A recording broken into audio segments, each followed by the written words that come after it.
RMC, Apolline Matin. 24 jours avant le premier tour, Hélène Terzian est là pour vous informer et pour vous donner toutes ces indiscrétions en coulisses. Bonjour Hélène. Bonjour à tous. Nous sommes dans la dernière ligne droite, et Éric Zemmour traverse en ce moment, il faut le dire, une mauvaise passe. Oui, pour le candidat qui veut lutter contre le dit grand remplacement, c'est un peu le grand ralentissement. Depuis la guerre en Ukraine, les sondages sont mauvais. Ils tombent à 10,5% dans le dernier sondage Elab pour BFM TV et RMC. Conséquence de ces positions ambiguës sur Poutine et les polémiques sur l'accueil des réfugiés. Pour un ministre qui l'imaginait pourtant arriver bien plus haut, eh bien la guerre a plombé sa campagne. C'est peut-être pour cela alors qu'il est apparu un peu fatigué lundi lors de l'émission présidentielle, entre lapsus et moments d'hésitation. Moi, je ne vous trahirai pas. Je ne vous promettrai pas que ce que je peux tenir. Il nous reste 26 jours pour améliorer la justice. Voilà, Éric Zemmour n'était pas fatigué, mais sous le coup de l'émotion, nous répond un proche. Et quand on l'interroge sur plusieurs événements d'agenda ou médias annulés, c'est parce qu'il doit prioriser. Un lieutenant de Marine Le Pen est étonnamment beaucoup moins objectif. Zemmour est au bout de sa vie, il est en surchauffe, il explose en vol. Et pourtant, Hélène, il y avait ce ralliement de Marion Maréchal, mais ça fait un peu pchit. Patience, me dit un zemmouriste. Une mauvaise séquence a automatiquement un effet sanction. Par contre, une bonne nouvelle, ça met du temps, environ une dizaine de jours. Alors, si on compte bien, le ralliement de Marion Maréchal à Toulon, c'était le 6 mars. Nous voilà le 17 mars. Visiblement, ça n'a pas encore infusé. Pour cela, le camp Zemmour n'est pas franchement aidé par Robert Ménard, soutien de Marine Le Pen, très remonté hier contre Marion Maréchal pour ses propos sur les réfugiés. C'est minable, c'est dégueulasse. Que Marion Maréchal ne se prenne pas pour une espèce de géopoliticienne de plateau de télévision et qu'elle aille voir un petit peu ce que c'est le malheur des gens. Le maire de Béziers espérait naïvement que Marion Maréchal allait apporter de la modération, de la bienveillance dans cette campagne.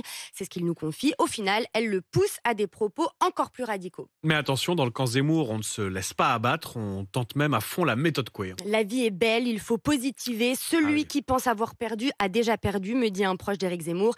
Les équipes misent maintenant sur le programme de 73 pages, les opérations de porte-à-porte, les réunions publiques d'orateurs partout en France et bien sûr, le grand meeting du Trocadéro le 27 mars. Un zemmouriste anticipe, on sait déjà que ça va être un succès. Petite indiscrétion RMC, Reconquête revendique 35 000 inscrits. Ouais, pourtant, les derniers meetings au Trocadéro, c'était François Fillon, Nicolas Sarkozy en 2012. Ouais, pourquoi pas. Deux infos en bref, Hélène, pour finir. D'abord, cette rumeur insistante, justement, Nicolas Sarkozy pourrait rallier Emmanuel Macron. Alors, ce qui est sûr, c'est que l'ancien président sera aux côtés du président sortant à Toulouse dans le cadre des commémorations des attentats de 2012. Nicolas Sarkozy prépare aussi une grande interview dans la presse écrite, mais il ne devrait pas se prononcer sur un soutien, en tout cas pas avant le premier tour.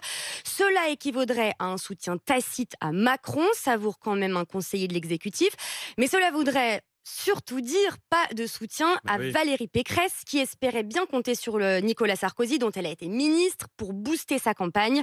Lorsque ses proches lui posent la question sur la position de Nicolas Sarkozy, Valérie Pécresse répond invariablement « Eh bien, vous n'avez qu'à l'appeler ».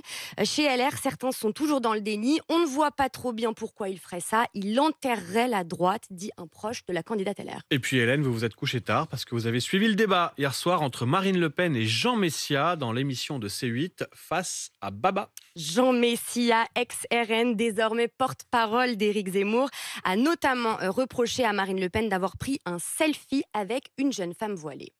Est-ce que tu veux interdire le voile? Oui, je veux interdire le voile, parce que le voile est un uniforme islamiste.